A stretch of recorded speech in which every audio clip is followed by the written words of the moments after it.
Guin, je suis conseiller informatique service pour les employeurs au sein de la Caisse primaire d'assurance maladie de la Sarthe.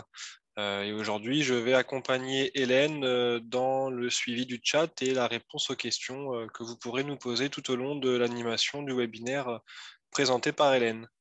Je vais à présent laisser la main et la parole à Hélène. Bon webinaire à tous. Donc, comme je le disais tout à l'heure en introduction, mais je vais le répéter pour les personnes qui n'étaient pas encore arrivées tout à l'heure, la séance d'aujourd'hui est particulièrement dédiée aux modalités de transmission des pièces justificatives à l'indemnisation du congé paternité qui sont en vigueur, ces nouvelles modalités, depuis juillet dernier. Nous allons faire un très bref rappel, mais un petit rappel quand même, de ce qu'est le congé paternité depuis juillet 2021, puisqu'il a évolué il y a un petit peu plus d'1 an, et qu'en introduction, ce sera peut-être utile de refaire un très bref rappel sur l'évolution de ce congé paternité.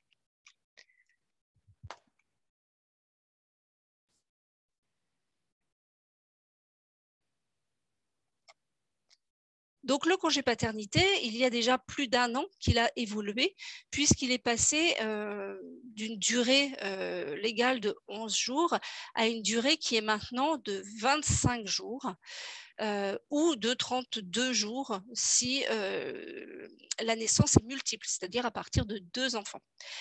Ce congé paternité, il est plus long. Il est également désormais fractionnable, c'est-à-dire qu'il peut être pris en plusieurs fois, avec toutefois une contrainte, c'est-à-dire que la première période qui est à poser par la personne bénéficiaire de ce congé paternité, je vais dire bénéficiaire parce qu'un congé paternité peut être pris par le papa de l'enfant, mais également par le conjoint ou la conjointe de la maman. Donc, pour utiliser un terme plus générique, je dirais le bénéficiaire du congé paternité. Donc, cette première période dite obligatoire, elle est à prendre juste après les 3 jours employeurs qui eux-mêmes sont à prendre dès la naissance. Donc, en fait, il y a une période minimum de 7 jours, 3 plus 4, qui doit être pris dès la naissance de l'enfant. Elle peut être plus longue. Certains font le choix de prendre le congé paternité en une seule fois.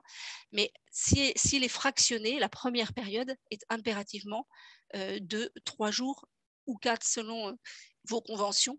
Donc, les jours dits jours employeurs et ensuite les jours indemnisés par l'assurance maladie, c'est-à-dire le congé paternité à proprement parler. Voilà, maintenant, on rentre dans le vif du sujet, et on va dire des pièces justificatives qui sont à fournir pour une bonne indemnisation du congé paternité de votre salarié. Vous allez devoir adresser, comme c'était déjà le cas depuis de nombreuses années, et c'était encore le cas l'année dernière à l'évolution, et c'est toujours le cas aujourd'hui, vous allez devoir nous adresser la copie de l'acte de naissance de l'enfant. Votre salarié vous l'aura probablement remis ou va vous le remettre très prochainement lorsque la naissance intervient pour lui-même bénéficier de son congé dit employeur. Donc cet acte de naissance, on vous demande de nous l'adresser parce que c'est la preuve de la naissance de l'enfant et ça va nous donner la date à partir de laquelle doit être pris le congé paternité, la première période obligatoire, et date également au-delà de laquelle il n'est plus possible de le poser, c'est-à-dire à partir du 6e mois de l'enfant. Le congé paternité doit être posé dans les 6 mois. Comment nous transmettre cet acte de naissance?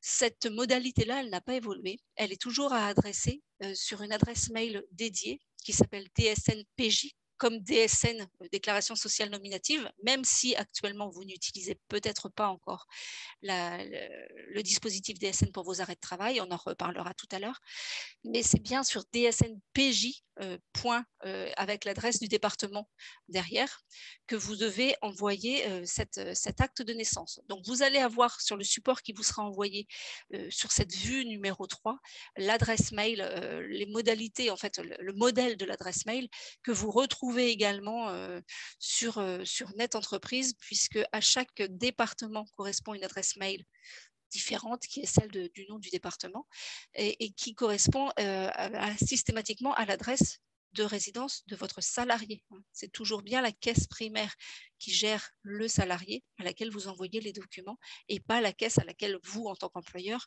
vous êtes attaché. Donc, ce document vous sera communiqué quand vous aurez reçu le support à l'issue du webinaire. Maintenant, nous allons évoquer les deux modes de transmission, à la fois des éléments de salaire, mais également des périodes dites de fractionnement lorsque on prend un congé paternité en plusieurs fois. Pour information, la DSN, c'est désormais entre 60 et 70% des flux que nous recevons. C'est encore un peu faible, j'ai envie de dire, si on prend le fait que normalement, tous les employeurs, au moins les entreprises du secteur privé, devraient adresser tous leurs signalements d'arrêt de travail en DSN, quel que soit le risque. Pour les collectivités territoriales, c'est en cours. Si certains des participants d'aujourd'hui font partie des collectivités, on sait que dans le courant 2023, globalement, vous allez pouvoir transmettre vos arrêts de travail en DSN. Je dis que normalement c'est obligatoire, mais c'est en plus simple et plus facile et plus rapide, particulièrement sur le congé paternité. Donc j'en profite pour vous dire que si vous avez besoin d'un accompagnement à la DSN, n'hésitez pas à contacter les conseillers informatiques et services de vos départements respectifs dont vous avez peut-être déjà les coordonnées. Si ce n'est pas le cas, vous pouvez les retrouver sur amélie.fr dans les contacts. Amélie.fr, onglet entreprise, contact, vous avez normalement les modalités de contact avec votre caisse primaire. Donc, une fois que j'ai dit que vous pouviez être aidé, on va prendre le postulat que vous faites vos signalements d'arrêt de travail en DSN. Eh bien, votre signalement, il génère, comme pour tout signalement d'arrêt de travail en DSN, une attestation de salaire qui va nous permettre de calculer l'indemnité journalière qui est due pour votre salarié. Mais votre signalement en DSN va, en plus, puisque vous aurez indiqué des périodes dans votre logiciel de paye, nous générer la période du congé paternité, ce qui n'est pas le cas sur les autres modes de transmission de l'attestation de salaire. Globalement, une petite vue très rapide du bloc de la DSN qui correspond au signalement d'arrêt de travail, c'est le bloc 60. Eh bien, à partir du moment où vous enregistrez le motif de l'arrêt, congé paternité, la date du dernier jour de travail, je vais revenir dessus juste après, ainsi que la date de fin prévisionnelle de l'arrêt, vous aurez fait le nécessaire, entre guillemets, pour que soient transmis les dates du congé paternité. La date du dernier jour de travail, elle est absolument primordiale pour une bonne prise en compte des périodes de congé paternité.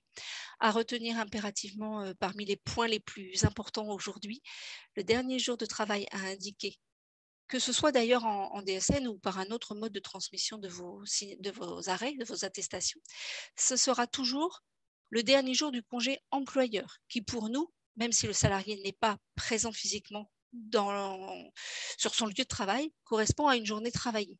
Donc, le dernier jour de travail indiqué sera le dernier jour des 3 jours employeurs, donc la veille de l'arrêt. C'est vraiment un point qui est très, très important. Si vous vous trompez dans la date de dernier jour de travail, ça transmettra des périodes qui sont erronées en termes de date de congé paternité. Donc, en DSN, si vous êtes dans ce dispositif, qu'est-ce que vous avez à faire pour synthétiser? Vous envoyez sur la boîte aux lettres générique de la caisse primaire du salarié l'acte de naissance, l'extrait d'acte de naissance. Vous renseignez l'absence depuis votre logiciel de paye. Vous validez votre signalement en indiquant un dernier jour de travail, le dernier jour des congés employeurs. Et comme à chaque fois que vous faites un signalement d'arrêt de travail en DSN, bien sûr, vous allez aller vérifier que votre attestation, votre signalement est conforme, que votre fichier est conforme, que votre bilan de traitement des anomalies ne va pas vous remonter justement une anomalie indiquant que l'attestation, pour une raison ou pour une autre, n'a pas pu se reconstituer dans les fichiers de l'assurance maladie. Donc ça, c'est un principe de base quand on est en DSN, toujours aller suivre les différentes étapes de son tableau de bord DSN pour voir si il n'y a pas un bilan de traitement KO. Et puis le dernier point, ça va être le compte-rendu adressé par les techniciens de la caisse primaire d'assurance maladie qui vous confirment la bonne prise en compte de votre attestation le paiement de l'arrêt ou éventuellement qui vous demande des pièces complémentaires si jamais il y avait lieu. Donc, c'est plus simple en DSN que sur Net Entreprise, puisque la procédure par Net Entreprise va être évoquée juste après. Nous avons mis en place un petit sondage pour connaître vos pratiques par rapport au congé paternité actuellement. Donc, je vais lancer le sondage pour savoir si actuellement vous utilisez la DSN lors de vos congés paternité. Donc, normalement, le sondage s'est affiché à l'écran. Nous vous laissons un petit peu de temps pour répondre. Visiblement, ça s'est bien affiché parce que je vois que vous êtes en train d'y répondre. Donc, encore quelques secondes pour voir quel va être le résultat. Vous êtes un peu plus de 80% déjà à avoir répondu.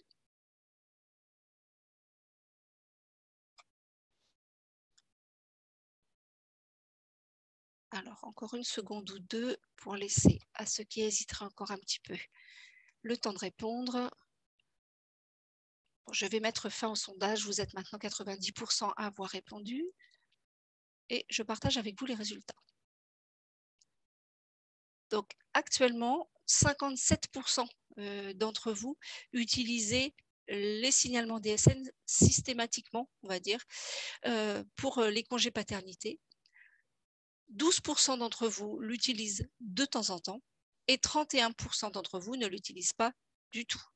Donc, n'hésitez vraiment pas, pour ceux qui l'utilisent que de temps en temps, peut-être que le webinaire d'aujourd'hui va répondre à vos questions et va vous permettre de l'utiliser de façon plus systématique. Pour ceux qui ne l'utilisent pas du tout, soit vous le faites pour d'autres risques et vous ne le faisiez pas pour le congé paternité, vous allez pouvoir vous y mettre, soit vous n'êtes pas du tout entré dans le dispositif pour l'instant et ça explique pourquoi vous n'avez pas commencé pour le congé paternité, mais pas plus certainement pour les arrêts maladie ou accidents du travail. Donc ce sondage était intéressant. Vous êtes, on va dire, un petit peu plus de la moitié à l'utiliser systématiquement. Donc j'espère que vous avez pu constater que c'était quand même plus rapide. Donc j'arrête le partage et on va continuer le déroulé de cette présentation.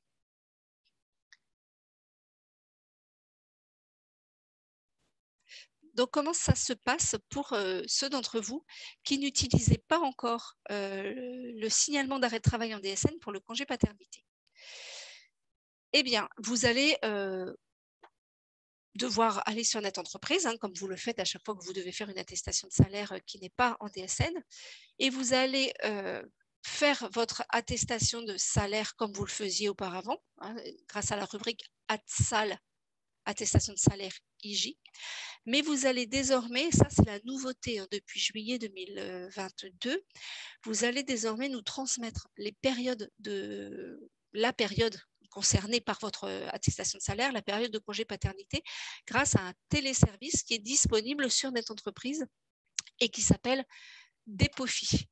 Dépofi, vous allez aller le trouver dans les services complémentaires de votre accueil, de votre compte sur Net Entreprise. Donc, dans la colonne de droite, vous avez outils complémentaires. Voilà, vos services complémentaires, ils sont là. Et Dépofi, congé paternité, accueil de l'enfant. Il n'y a pas besoin d'adhérer particulièrement au service Dépofi. En revanche, vous n'y avez accès que si votre profil de déclarant est adhérent à l'attestation de salaire ou à la DSN. Si vous n'êtes pas adhérent à l'attestation de salaire, vous n'aurez pas accès au service Dépofi. Mais en général, c'est la même personne qui fait l'attestation de salaire et qui envoie la pièce justificative. Donc, probablement que vous avez déjà les accès. Donc, n'hésitez pas à aller à l'issue du webinaire vérifier que vous avez bien accès à ce service complémentaire et à aller, lorsque vous allez l'ouvrir, à aller consulter le mode opératoire qui est disponible parce qu'il est primordial de bien respecter le format des colonnes. Il s'agit d'un tableau qui est dans un format CSV et la garantie de la bonne transmission des éléments, ça va être de bien respecter le format qui est demandé dans chacune des cellules, mais le mode opératoire qui est disponible sur Net Entreprise vous l'explique bien. Donc, pour récapituler, pour faire la même synthèse et le parallèle avec l'envoi en DSN, si vous envoyez votre arrêt de travail, congé paternité via Net Entreprise, eh bien, il va falloir continuer à envoyer la copie de l'acte de naissance sur DSN-PJ, puisque depuis janvier 2022, vous l'avez remarqué, il n'y a plus de possibilité de joindre des pièces à un envoi d'attestation de salaire sur Net Entreprise. Vous allez ensuite aller créer et déposer le fichier DEPOFI sur Net Entreprise et faire l'attestation de salaire également pour chacune des périodes. Et aller bien sûr suivre les différents comptes rendus. Donc sur Net Entreprise, il y en a moins. Vous avez l'accusé de dépôt au moment où vous déposez votre attestation, vous finissez de la saisir et vous avez ensuite le compte rendu métier. Donc, une procédure un petit peu plus longue sur Net Entreprise, mais qui est toujours possible quand même pour ceux qui n'auraient absolument pas la possibilité de le faire autrement. Il faut juste bien penser à chacune des étapes. Le conseil que l'on peut vous donner va être d'envoyer d'abord la copie de l'acte de naissance. Pour la première période, bien sûr. Hein. Pour les périodes suivantes, à partir du moment où on l'a reçu une fois pour la première période, on ne vous demande pas de nous l'adresser à nouveau. On l'aura enregistré dans le dossier de votre salarié, donc ce n'est pas utile de recommencer l'envoi. Mais il faut bien l'envoyer pour la première fois. Et ensuite, vous faites le tableau sur DEPOFI. Et dans un troisième temps, vous faites l'attestation de salaire. Il peut être intéressant d'attendre la fin de la période pour nous envoyer l'attestation de salaire, alors que vous aurez déjà envoyé l'acte de naissance et les périodes quelques jours auparavant. Je sais que ça vous fait revenir sur le dossier, ce n'est pas très, très confortable, mais ça garantit que nos services auront reçu les éléments avant l'attestation de salaire. Voilà pour ça. Vous avez une petite fiche de synthèse qui vous sera adressée en même temps que le support et le replay demain ou après-demain, enfin d'ici la fin de la semaine au plus tard, sur lequel vous retrouvez les différents éléments, à la fois l'indemnisation du congé paternité en lui-même, bien le comprendre. C'est une fiche qui peut aussi être partagée avec vos salariés. Et la deuxième fiche, ça va être vraiment lié aux modalités de transmission des éléments tels que je viens de vous les décrire. Donc, nous vous les adresserons. N'hésitez pas également à aller consulter, et c'est vrai pour le congé paternité, mais c'est vrai pour des tas d'autres prestations, on va les appeler comme ça, à aller consulter la fiche, le portail amélie.fr, puisque dans l'onglet entreprise ou dans l'onglet salarié, selon le positionnement que vous souhaitez avoir, mais vous pouvez aller dans l'onglet entreprise, regarder quelles sont les démarches qui vous incombent en tant qu'employeur en fonction des différentes situations de vie de votre salarié. Vous avez tout ce qui est lié à la naissance, c'est l'objet du webinaire de ce jour, mais vous avez également tout ce qui est lié aux arrêts maladie, aux arrêts maladie professionnelle et accidents du travail et autres. C'est une mine d'informations assez riche. Et c'est également sur la page, on va dire, amélie.fr du département dont vous dépendez, que vous aurez également les coordonnées de contact de vos conseillers informatiques et services. Voilà pour la présentation qui s'est voulue assez courte parce que finalement, la nouveauté est assez lourde, on va dire, en conséquence si vous n'avez pas bien intégré les nouveaux éléments et les modalités de transmission des pièces justificatives, mais finalement, il n'y a pas énormément de changements. Donc, nous sommes maintenant à votre disposition pour pouvoir compléter vos informations en répondant à vos questions. Jérôme, je vais te laisser la main pour voir si nous avons beaucoup de questions et nous allons pouvoir tous les deux y répondre. Rebonjour à tous. Alors effectivement, quelques questions ont été envoyées sur lesquelles je n'ai pas apporté de réponse directement dans le chat puisqu'il me semblait important que Hélène vous fasse un retour plus global et que la réponse profite à l'ensemble des participants. Donc Hélène, je vais te poser des questions qui sont ressorties plusieurs fois. On a plusieurs questions qui sont ressorties sur l'acte de naissance. Plusieurs employeurs ont besoin d'avoir la confirmation ou la certitude que, en tant qu'employeur, ils peuvent envoyer ou ils doivent envoyer l'extrait d'acte de naissance. Est-ce que tu peux détailler un petit peu à ce niveau-là, s'il te plaît? Alors, il n'est pas clairement indiqué dans les obligations d'un employeur que c'est à vous de le faire. Ça vous est demandé parce qu'on sait que normalement vous avez accès à cette pièce et ça nous donne la garantie que le dossier va arriver dans un temps court, complet, c'est-à-dire à la fois les périodes transmises soit par votre DSN, soit par le tableau des POFI, l'acte de naissance et l'attestation de salaire. Parce que ce n'est qu'une fois qu'on aura tous ces éléments-là que l'on pourra procéder à l'indemnisation. S'il manque un des éléments, c'est-à-dire que si on n'a pas les éléments de salaire, on ne peut pas calculer l'indemnité journalière. Si on n'a pas les périodes, on ne peut pas savoir quand est pris le congé paternité. Et si on n'a pas l'acte de naissance, on ne paiera pas parce qu'on n'a pas la certitude que cet acte, que la naissance ou que le congé paternité est bien dans les périodes ou les dates prévues pour poser ce congé paternité par rapport à la naissance.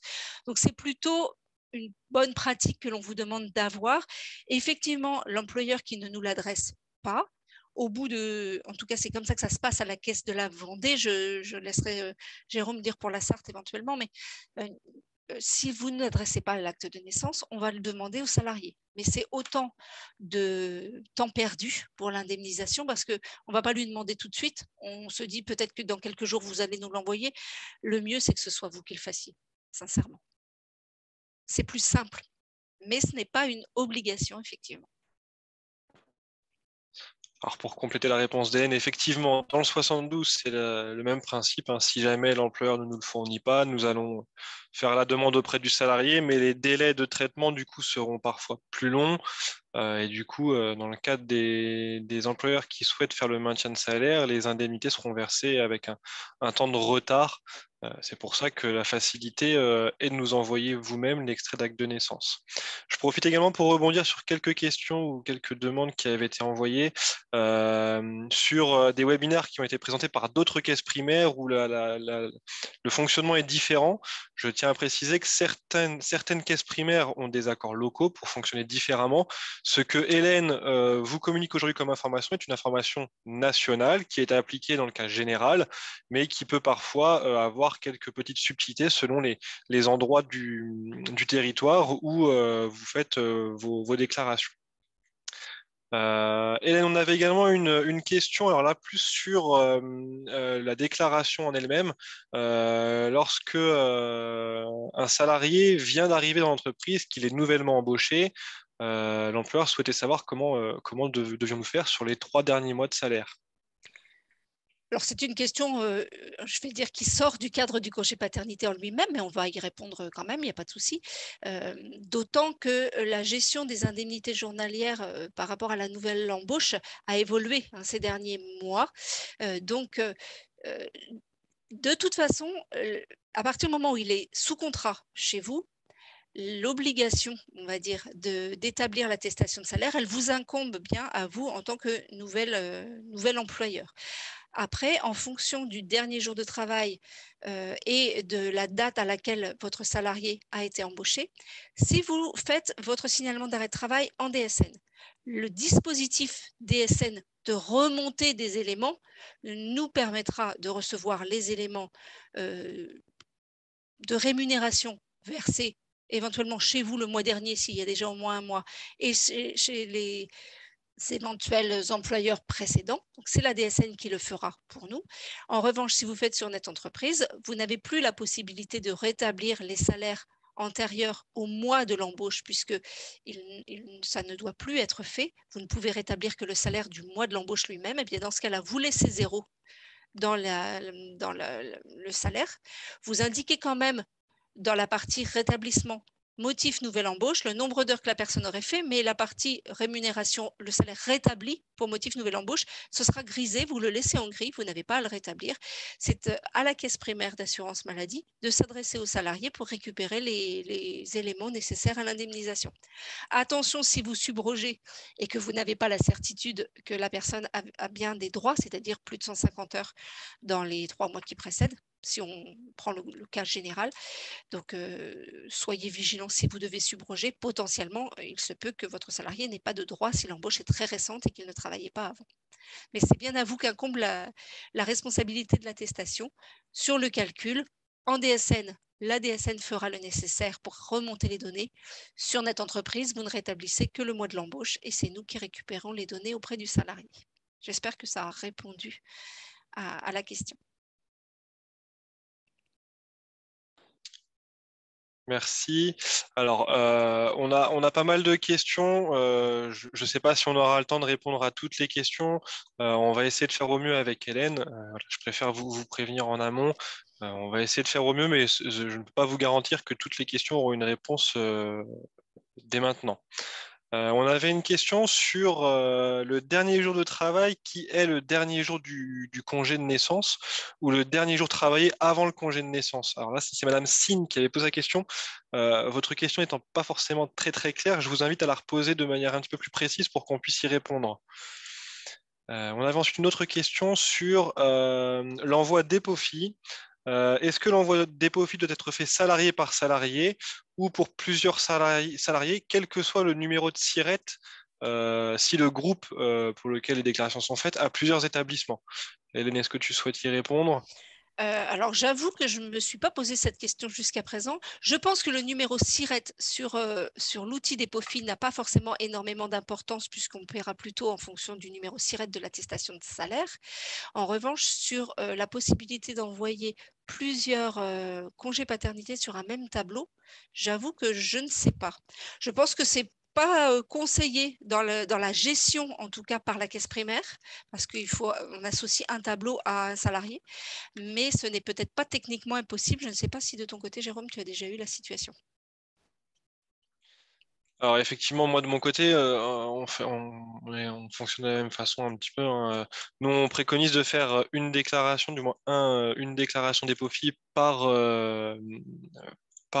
salarié pour éviter les anomalies ou les envois qui chuteraient. Du coup, un tableau égale un salarié, nous, c'est ce qu'on préconise aujourd'hui, un petit peu comme toi, Hélène. Oui. De la même manière, j'en profite, un tableau par période. Ne nous adressez jamais par anticipation les périodes de congé paternité. On en reçoit régulièrement où vous nous indiquez que voilà, les 7 premiers jours, c'est-à-dire 4+3, ont été pris là début septembre. Et puis sur le même tableau, vous en profitez pour nous dire qu'il va y avoir début novembre la deuxième période et que vous nous adresserez plus tard l'attestation de salaire.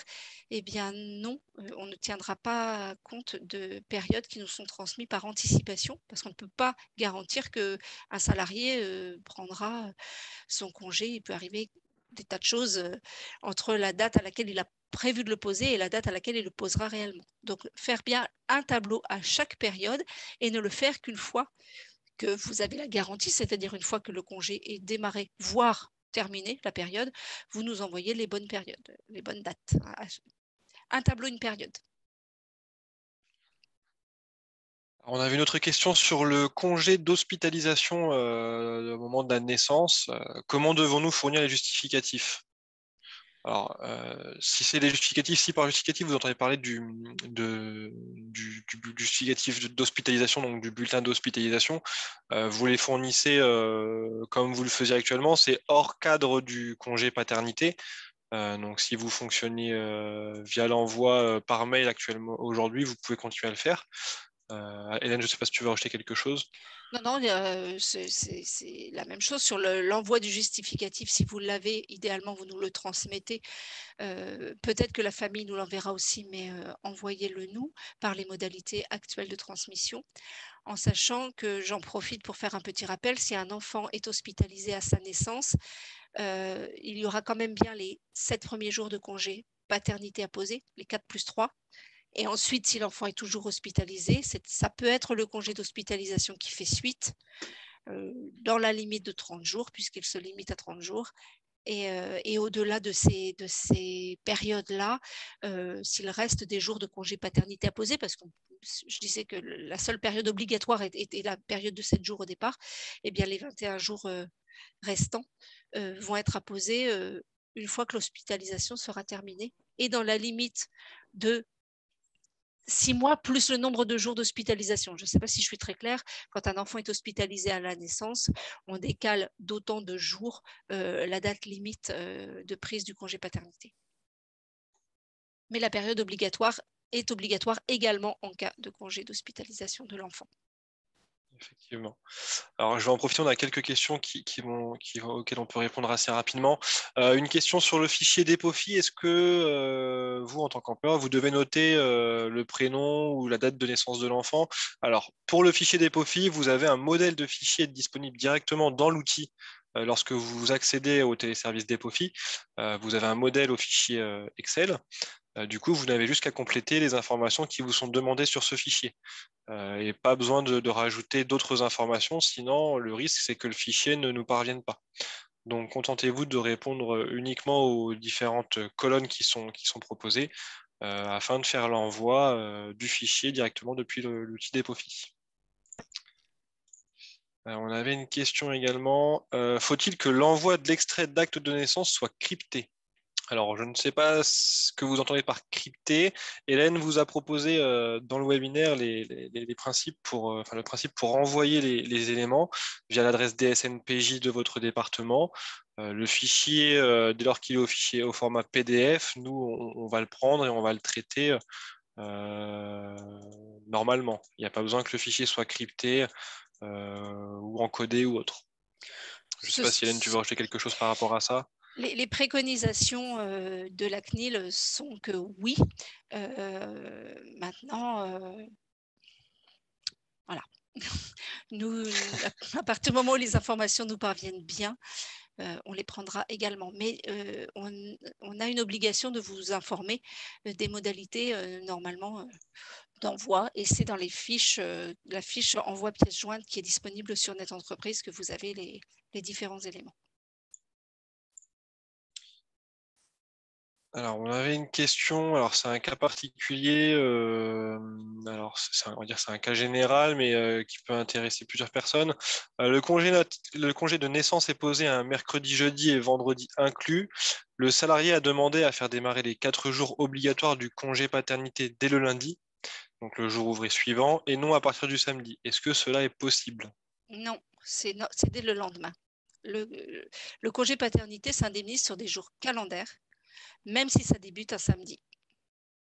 Donc, c'est le lendemain des jours de naissance.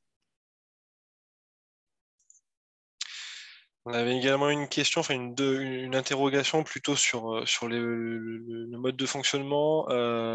Certaines CPM demandent encore le tableau de fractionnement. Pourquoi? Alors, ça, c'est un petit souci, enfin un souci, non, c'est un petit retard dans le compte-rendu qui est généré dans une attestation de salaire. Quand ce qu'on appelle le tableau de fractionnement, finalement, c'est des POFI. C'est-à-dire que ce n'est plus l'ancien tableau de fractionnement tel que vous le faisiez sur téléchargé sur amélie.fr. Il peut rester de manière très exceptionnelle, mais les situations sont extrêmement rares maintenant, l'employeur qui n'a pas Net Entreprise. On parle éventuellement de l'employeur d'un salarié, un employeur particulier qui a un salarié qui prend un congé paternité.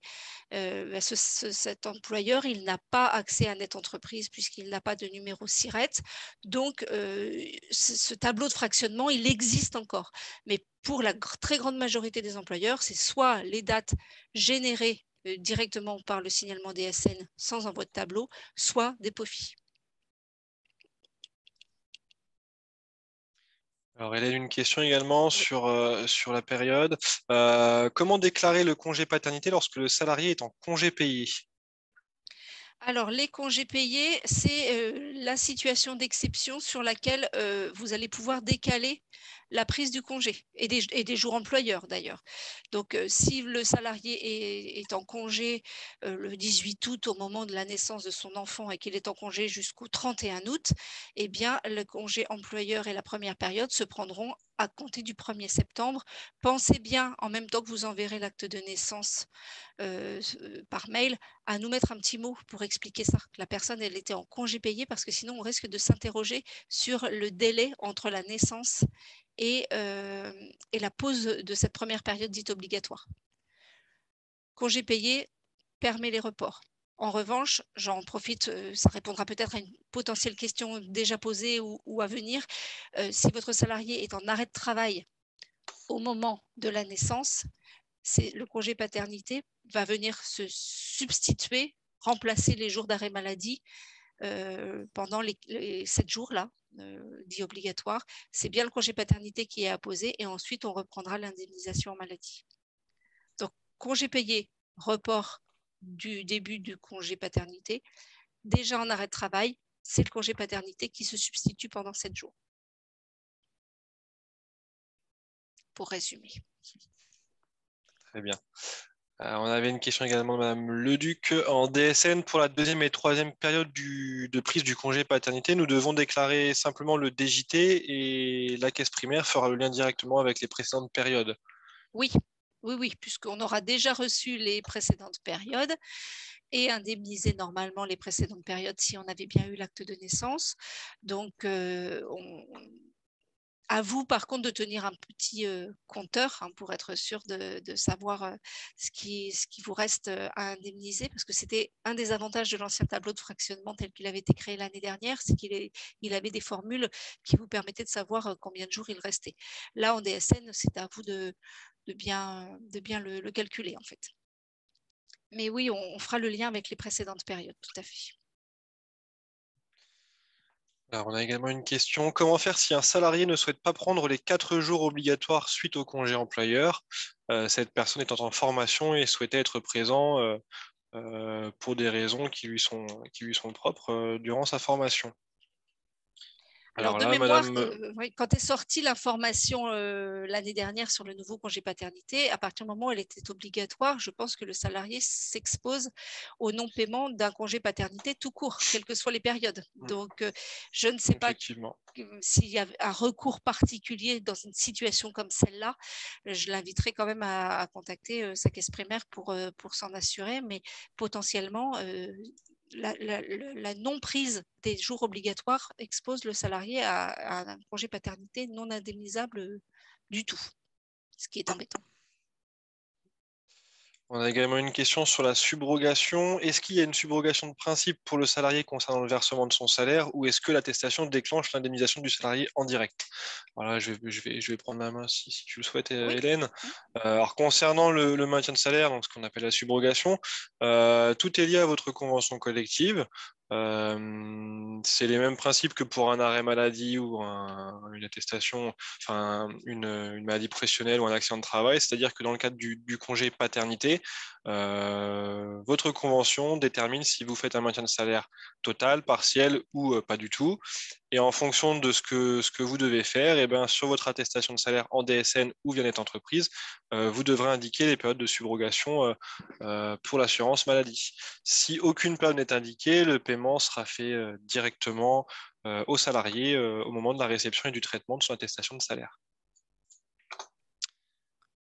On avait également une question. Comment savoir que la caisse primaire a bien reçu les documents tels que l'acte de naissance ou les dates du congé?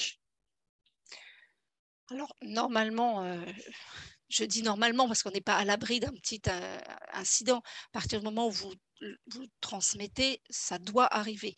Alors, il a pu arriver, parce que je l'ai constaté ces dernières semaines sur des réclamations, qu'à l'occasion d'un appel téléphonique, au 3679, la plateforme dédiée aux employeurs, la personne peut vous dire « je ne vois pas le congé paternité enregistré dans le dossier du salarié ».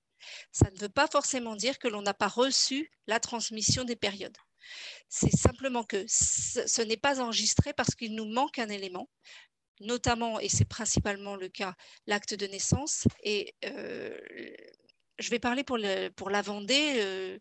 Je ne sais pas si ça s'appliquera aux autres départements, mais chez nous, par exemple, si on reçoit les périodes, mais qu'on n'a pas l'acte de naissance, on n'enregistre pas pour ne pas générer un paiement automatique qui interviendrait par une relance d'attestation de salaire, alors que comme l'acte de naissance ne nous est pas parvenu, nous n'avons pas la preuve que le congé est bien pris aux bonnes périodes. Donc, c'est vraiment la réception de l'intégralité des éléments permettant l'indemnisation que l'on va enregistrer les périodes. C'est peut-être pour ça que certains ont pu avoir comme information « non, on n'a pas reçu les périodes ». Si, on les a reçues probablement, mais elles ne sont pas enregistrées. Je ne dis pas que ce sera 100% des cas, mais ce sera la majorité des situations, c'est celle-là. Donc, pour garantir, on va dire, un paiement le plus rapide possible, et donc, qui dit paiement, si c'est en subrogation, vous voyez sur les bordereaux de paiement d'indemnité journalière sur Net Entreprise ou intégré à votre logiciel, ou si c'est un paiement au salarié, il vous le dira, ou il vous dira surtout s'il n'a pas eu de paiement, probablement. Pour garantir ce paiement le plus rapide possible, essayez de respecter la chronologie d'envoi des éléments, l'acte de naissance et dépôt FI lorsque vous êtes sur Net Entreprise, et ensuite l'attestation de salaire, et pour la DSN, l'acte de naissance et idéalement quelques jours après, voire à la fin de la période est terminée, vous envoyez votre signalement d'arrêt de travail ou signalement de congé paternité en DSN, et là, on aura les éléments pour pouvoir payer.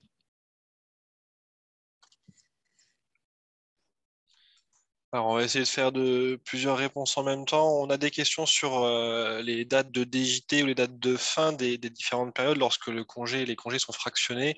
Quelle est la date du dernier jour de travail à renseigner pour la deuxième période ou la date de fin de la première période lorsque le congé est fractionné? Alors, pour la date de fin, c'est effectivement la date du dernier jour de la première période que le salarié souhaite prendre. Si par exemple, il souhaite un congé du 10 au 18 octobre, par exemple, la date de fin à saisir dans votre logiciel sera le 18. Et concernant le congé fractionné, la date du DJT, donc la date du dernier jour de travail qui précède la deuxième, voire la troisième période, c'est la veille de la période que souhaite prendre le salarié. Donc s'il souhaite prendre à compter du 23 octobre, par exemple, vous mettrez un dernier jour de travail au 22 pour qu'on puisse indemniser la deuxième, voire la troisième période.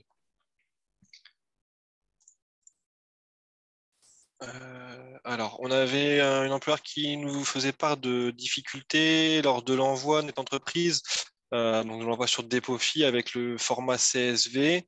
Est-ce que, du coup, s'il y a un problème a lieu lors de l'envoi en CSV, il peut repasser via la DSN?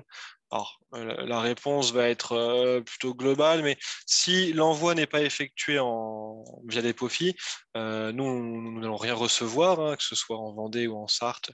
Dans la caisse primaire à laquelle est affilié votre salarié, nous ne recevrons rien si votre envoi ne fonctionne pas. Donc, vous pouvez effectivement passer en DSN si l'envoi n'a pas été fait, mais je vous invite à vérifier et à vous renseigner du pourquoi ces anomalies afin de pouvoir les régler dans les déclarations que vous aurez à faire dans le futur. Mais toujours garder en tête qu'il faut prioriser la DSN lors de vos envois de déclaration. C'est ce que j'allais dire, la logique doit plutôt être inverse, de dire j'utilise Net Entreprise et dépôt FI lorsque l'envoi DSN n'est pas possible. La priorité doit être à l'envoi en DSN qui est quand même ce qui est proposé maintenant, qui est obligatoire certes, mais également plus simple dans la transmission des éléments. On a également une question qui revient assez souvent, que ce soit lors de ce webinaire aujourd'hui ou même dans nos échanges quotidiens avec les employeurs. Hélène, le jour de naissance est-il compté dans les jours employeurs? Ça, ce n'est pas à l'assurance maladie de vous le dire. Le congé employeur, il est apposé par vous le jour de la naissance ou le premier jour ouvrable qui suit, pour le début de séjour employeur. Après, c'est à vous de voir, pas forcément avec le salarié d'ailleurs, quelles sont les pratiques que vous avez dans l'entreprise, mais nous, on acceptera les deux. Ce n'est pas à nous d'en juger. Pour un salarié qui a dû s'absenter de son travail à 15 heures parce que voilà, il a fallu qu'il se rende au chevet de sa compagne en train d'accoucher. Si elle accouche ce jour-là en fin d'après-midi, enfin en fin de journée, je ne sais pas, peut-être que vous direz, voilà, il a travaillé quasiment toute la journée, on va mettre le congé employeur à partir de demain. Pour celui dont la naissance de son enfant est intervenue à 6 heures du matin, c'est le même jour en termes de calendrier, mais peut-être que pour lui, ce sera ce premier jour qui sera le jour employeur. C'est vraiment pas nous qui pouvons vous accompagner là-dessus. C'est vous qui en décidez en fonction des pratiques que vous avez habituellement.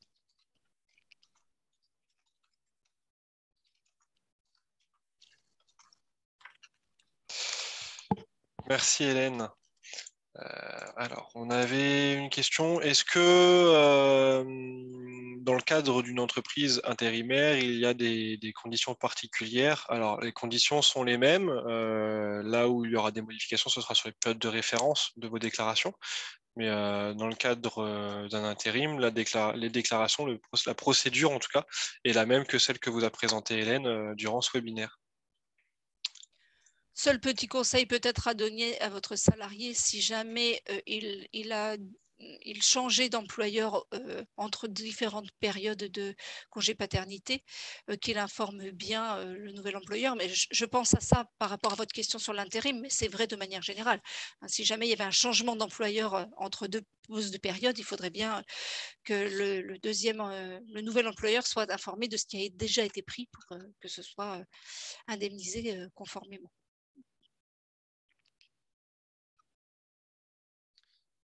Alors, on a également une demande. Je suis en train de l'écrire en même temps puisqu'on a des questions qui ont déjà été répondues. Comment déclarer les salaires si le salarié n'a pas de droit IJSS? Alors, les droits IJSS, c'est nous qui allons les déterminer en fonction de la déclaration que vous allez faire. Donc, vous, au moment de la naissance de l'enfant et de la demande de congé paternité de votre salarié, vous devrez faire la déclaration, que ce soit en DSN ou via notre entreprise, avec les salaires de référence liés à la situation de votre salarié. Et c'est la caisse primaire dont il dépend qui fera l'étude de son dossier et qui pourra vous indiquer s'il a le droit ou non aux IGSS. Voilà. Si c'était le sens de votre question, voilà la réponse. Si par contre vous souhaitez savoir comment vous deviez déclarer le salaire dans le cadre de votre paiement des salaires alors que le salarié n'a pas le droit aux IGSS, là ce n'est pas nous qui allons pouvoir vous répondre.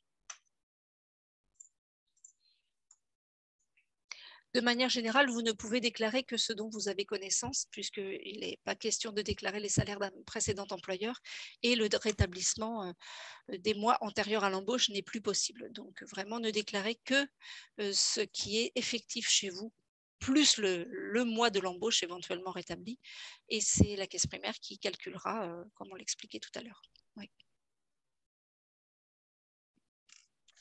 Nous déclarons encore sous notre entreprise, mais nous ne faisions pas la déclaration via Dépofi. Nous devons obligatoirement envoyer le fichier Excel avec les périodes de fractionnement, car il me semblait que nous avions reçu une information comme quoi nous ne sommes plus obligés d'envoyer le tableau Excel. Alors, ça fait beaucoup d'informations Alors, en si c'est notre en une seule entreprise, question. voilà, si c'est notre entreprise, c'est plus le tableau Excel tel qu'on vous le présentait l'année dernière, le tableau de fractionnement, le tableau, on l'appelait le tableau de transmission des périodes de fractionnement, voilà comment on l'appelait, accessible sur Amélie. Il y est toujours, pour la raison que j'expliquais tout à l'heure, certains employeurs ne sont pas adhérents à des entreprises, mais vous devez toujours, si vous n'êtes pas en DSN, nous envoyer les dates au moyen d'un tableau, pardon, et ce tableau, c'est le téléservice Dépofi sur notre entreprise.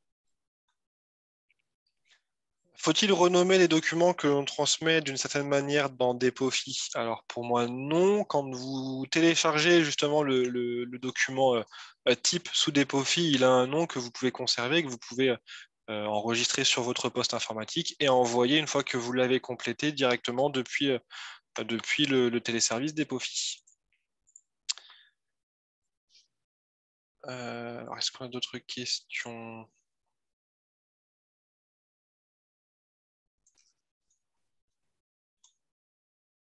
Un salarié a bénéficié de 3 jours de naissance et de 10 jours paternité dans sa précédente entreprise. Comment le nouvel employeur doit gérer les 15 jours paternité qu'il reste? C'est ce que j'expliquais tout à l'heure. Hein. Si vous avez connaissance du nombre de jours déjà pris, eh bien, vous ferez les attestations de salaire des périodes 2 et 3 en fonction du nombre de jours qu'il reste à prendre. Peut-on envoyer un fichier rectificatif via Dépofi lors d'une erreur dans les dates? Pour moi, il ne s'appellera pas rectificatif. Ce n'est pas comme une attestation rectificative sur notre entreprise. Ce sera un nouveau fichier Dépofi. Moins il y a de rectificatifs de façon générale, mieux c'est. Il faut essayer de ne pas faire d'erreur dès la première fois. Si vous avez un doute, que vous n'êtes pas sûr des dates, attendez d'avoir les éléments confirmés avant d'envoyer. Bon, une fois que j'ai dit ça, c'est bien, mais il peut quand même arriver de faire une erreur. Hein, ça arrive à tout le monde. Mais vous faites une nouvelle transmission de fichier.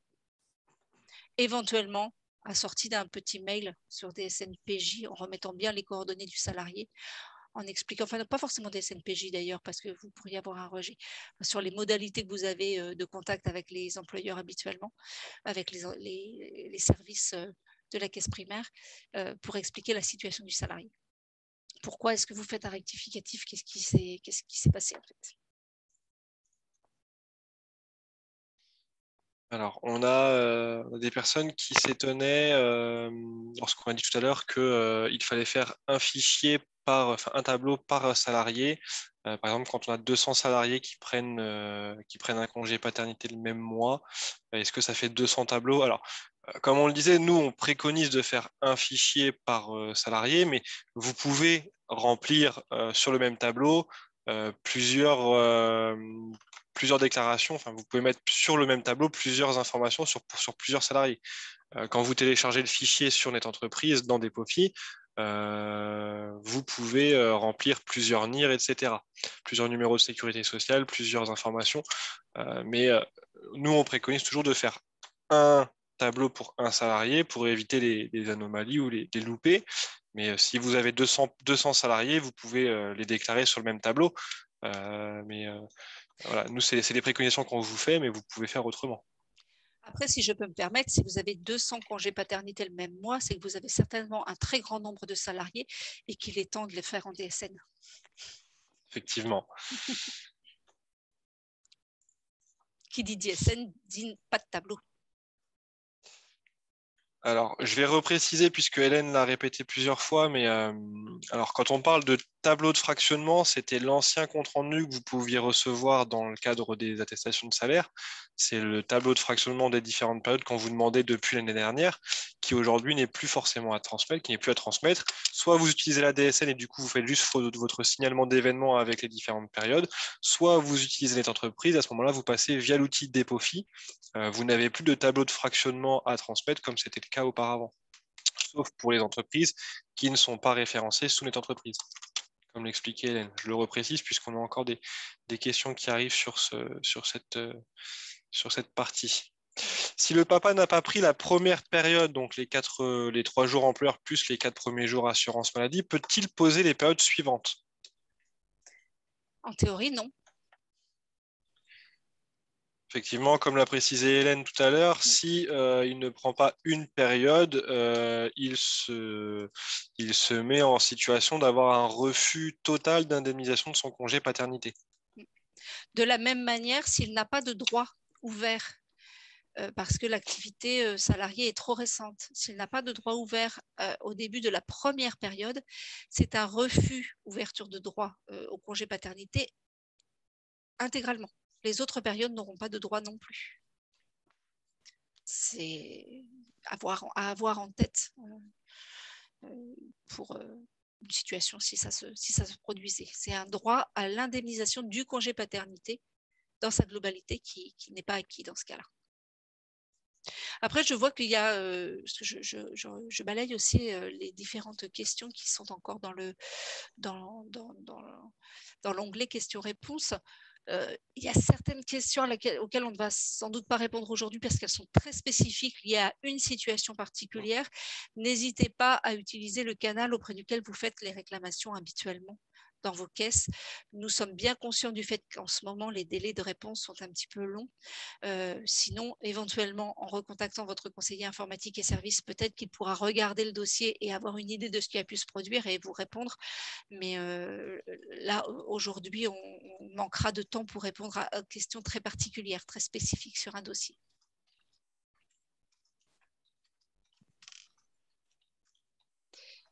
Jérôme, as-tu identifié d'autres thématiques que nous n'aurions pas abordées lors de la présentation et qui nécessiteraient Je suis en train de balayer en même temps, effectivement. Alors on a plusieurs questions qui reviennent sur les DGT, etc. Je ne sais pas si toi, de ton côté, tu vois des questions qui semblent auxquelles on n'aurait pas répondu. Pas particulièrement. Pour tout ce qui est lié vraiment aux éléments qui sont demandés dans le tableau Depofi, n'hésitez pas à regarder le modèle et le mode opératoire qui est accessible sur NetEntreprise pour avoir les éléments. je tombe sur une question. Si le salarié a déjà transmis l'extrait d'acte de naissance, ce n'est donc pas la peine que l'employeur l'envoie à nouveau.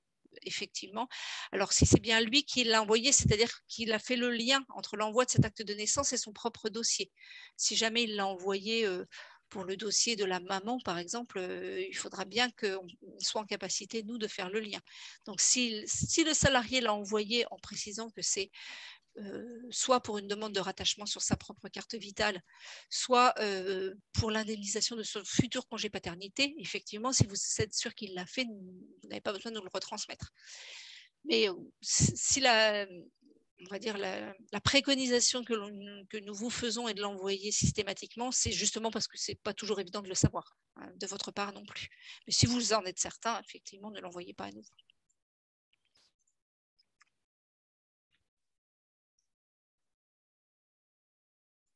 Alors, on a des questions sur encore une fois, sur les différentes cellules de complétude dans le fichier d'EPOFI.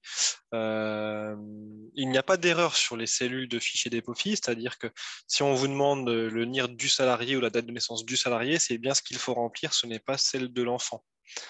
De même, on a eu l'information, du moins on a connaissance d'une anomalie sur les naissances gémellaires. Parce que je vois que la question a été posée. On reviendra vers vous prochainement. On va faire remonter nous l'information auprès de notre direction, puisque on n'a pas de réponse à vous apporter à ce niveau-là aujourd'hui. Je vois également une question sur le congé d'hospitalisation de l'enfant. Le motif de l'attestation de salaire, c'est également congé paternité. Oui, c'est la même chose. En sachant que probablement, vous aurez déjà fait l'attestation de congé paternité pour la période obligatoire.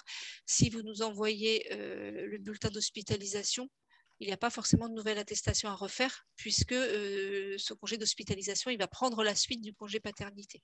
Ce sera un code différent pour l'indemnisation. On peut reprendre la même attestation. Mais il faut bien qu'on ait l'information de l'hospitalisation de l'enfant. Et les indemnités journalières sont les mêmes que pour le congé paternité, oui.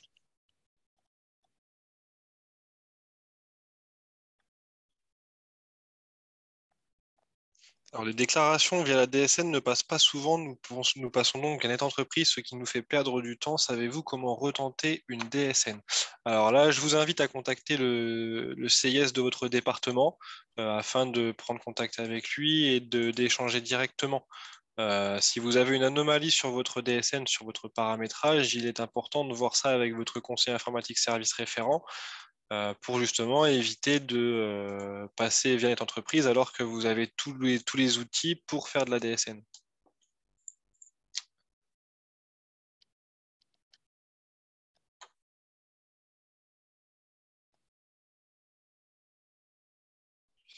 Écoutez, Hélène, je crois qu'on a brassé la plupart des questions. Il y a encore des questions qui sont présentes dans l'onglet, mais c'est des questions auxquelles on a déjà répondu.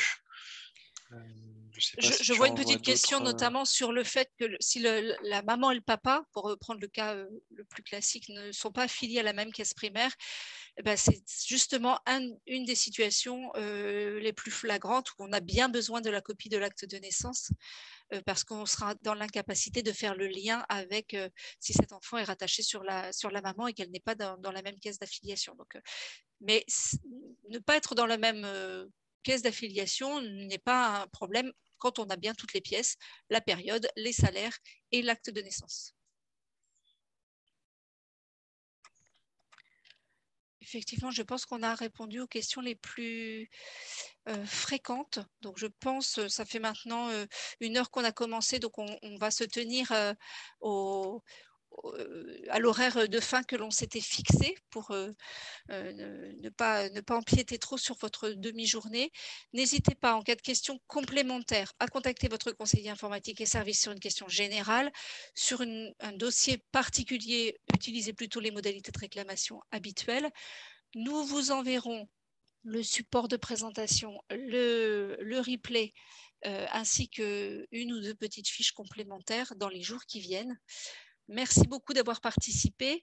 Merci Jérôme à toi de cette animation partagée, notamment sur la gestion des questions avec un nombre très important de participants comme aujourd'hui, ce n'est pas toujours évident.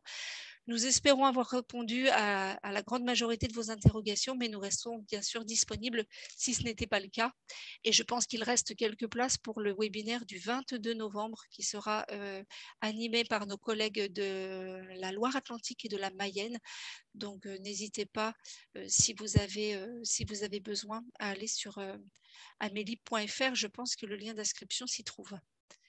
Bonne fin de journée à tous et à très bientôt pour de prochaines informations réglementaires, qu'elles soient sur le congé paternité ou sur d'autres téléservices ou évolutions à venir. Bonne fin de journée à tous. Au revoir. Merci à tous. Merci à toi, Hélène. Bonne journée. Au revoir.